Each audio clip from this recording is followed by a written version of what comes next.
Alright, John Oaks here with HANKSTERS Hot Rods here in our Homer City, Pennsylvania location, and today we're going to go over this new addition to our inventory with you. This is a 1965 Ford Mustang coupe. Now, we don't get a whole lot of the coupes in, but this one actually turned out really nice for us. As you can see, we'll look at the front real quick here, but you can see it's got kind of the GT style grille in it with those fog lights to give it a nice look up front there. Then of course just the stock steel wood up front here too. And again, like I said, we'll come back to that, but I just wanted to point that out. Now our Mustang here as it sits, it's going to have the 289 Fender emblems on the front, along with your Mustang emblems back here on the rear of the front fenders. Now that is not what's under the hood, but that is what this car is badged as. Then also, as you can see, wheels and tires on this car, they went with a chrome, kind of like a factory style rally wheel here with the correct center caps too on it.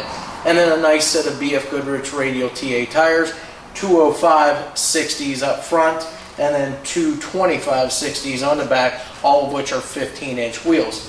Now obviously ours is done in the Burgundy here. We've got the white lower body stripes here with the Mustang in it as well. And you can see our door gaps too. The gaps here front and back, as well as the elevations, and as far as all of our body lines all lining up on this car. Everything looks really good here as I can see it. We do have the driver and passenger side mirrors here, driver side of which is a remote operable mirror. And then of course you see the black vinyl top on this car also. All of the stitching is in good condition on it. You don't see any fraying or any holes in the top. It looks to be in really good shape. Also, your bright drip rail moldings here too, and up through the rain gutters here. Everything looks to be in really good shape. We'll go ahead and open the door up, take a quick peek inside. Now, by going off of our tag on the door, we know that this is just your standard white interior bucket seats here, as you can see. You've got the factory 4-speed center console in there, factory steering wheel and dash with factory instrumentation. You also have the burgundy colored carpeting in there with your front seat belts as well. All of which again looks to be in really good shape.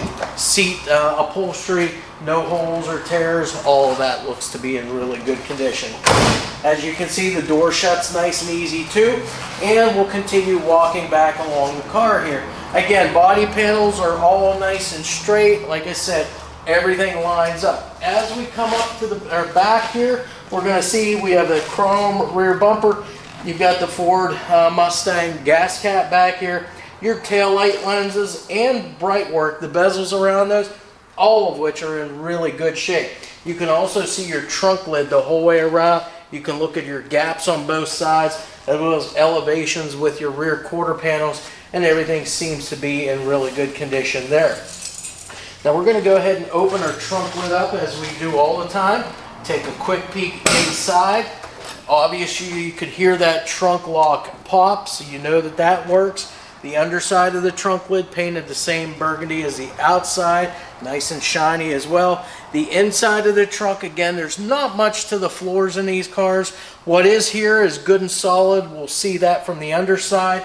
Obviously, we've got a nice trunk mat in here. Your fuel tank basically takes up a majority of your trunk floor as it drops in from the top.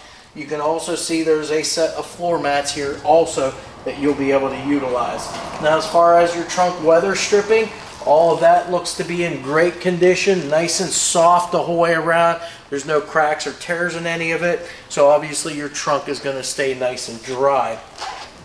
As we close that, closes nice and snug. You can look at the glass in the back window here. Again, that's all in good shape. There's no chips or cracks in any of that.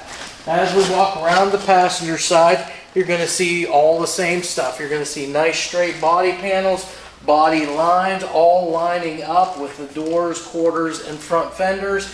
And you'll see your gaps front and rear now on this side. And again, everything lines up and looks to be good, very uniform as far as those gaps go.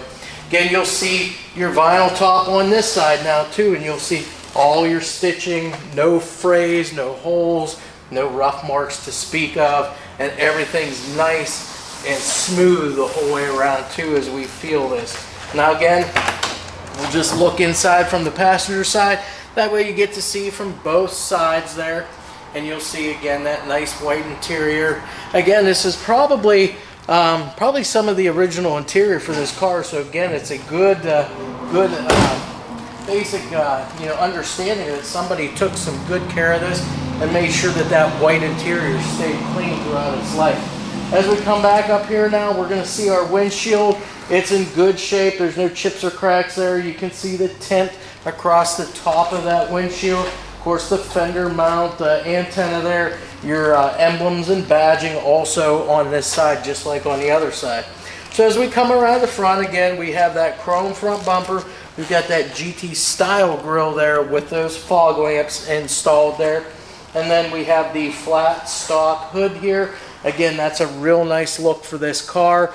Everything lines up really nice on it. Your gaps and your elevations the whole way around, all very good. Now we are going to open our hood up and we'll take a look inside now to see what we have here.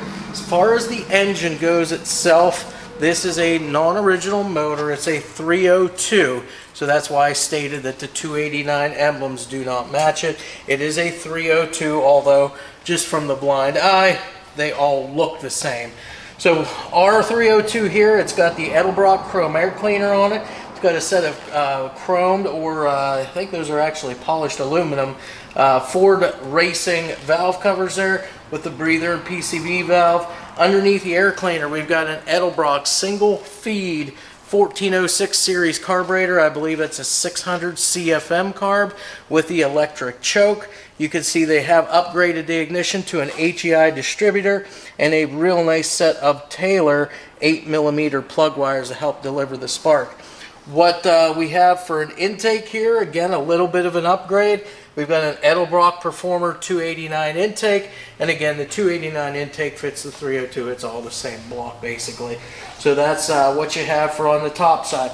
As far as your exhaust work, again, we'll take a look at that from the underside, but we have a set of stock cast exhaust manifolds dumping into dual exhaust. All right, now that we're underneath our 65 Mustang Coupe here, we're going to go through the underside as we always do and show you exactly what it is that we have under here for steering and suspension components, and again, the floors, obviously, exhaust work, stuff like that. Starting up front, of course, start with our suspension here. Just all your stock suspension up here, your front, your lower control arms and your upper A-arms.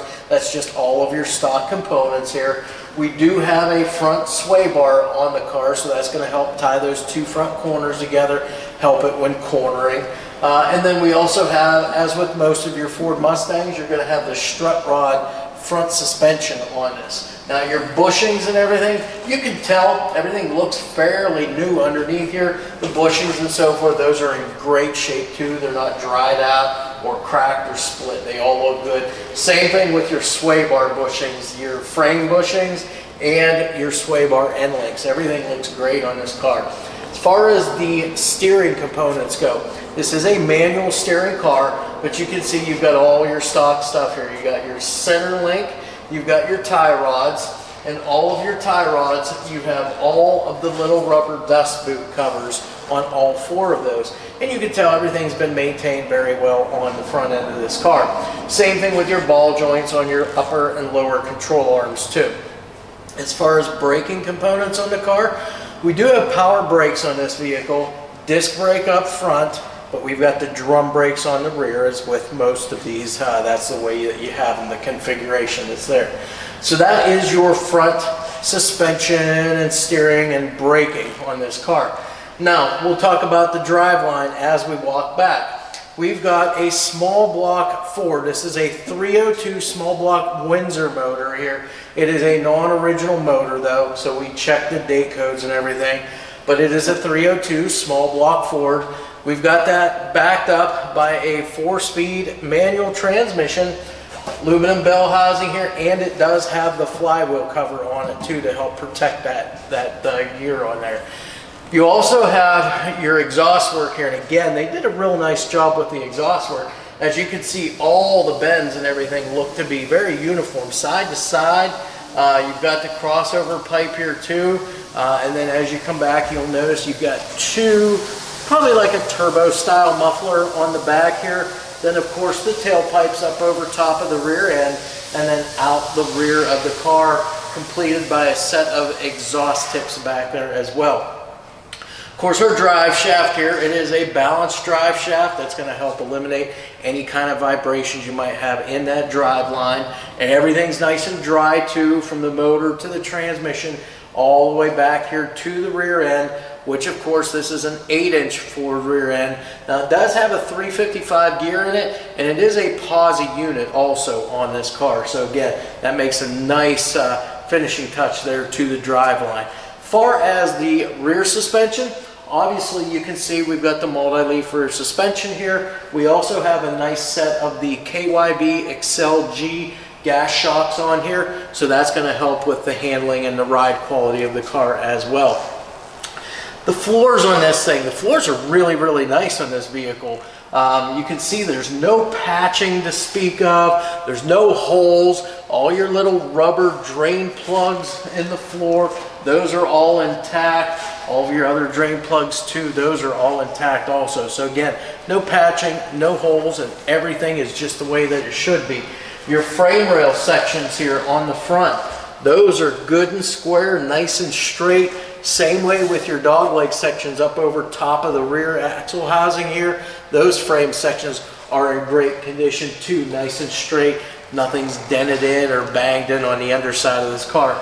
Your pinch welds and your rockers on both sides, those are in great shape and nice and straight on both sides as well. So this car here, all of your fuel lines and brake lines, those are all run nice and neatly. They've got them actually plumbed over into the center tunnel here and then all the way back. So that's kind of a neat way of doing it to keep it away from the outer edges there. And again, everything looks to be done nice. It's got the emergency brake all hooked up to all your springs, frame hooks, all the cables. It's all there. It's all complete.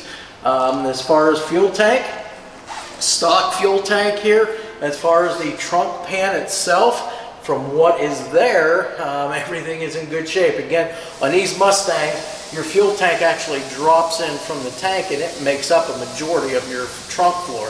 So again, that is all in good shape. The fuel tank itself looks to be almost new.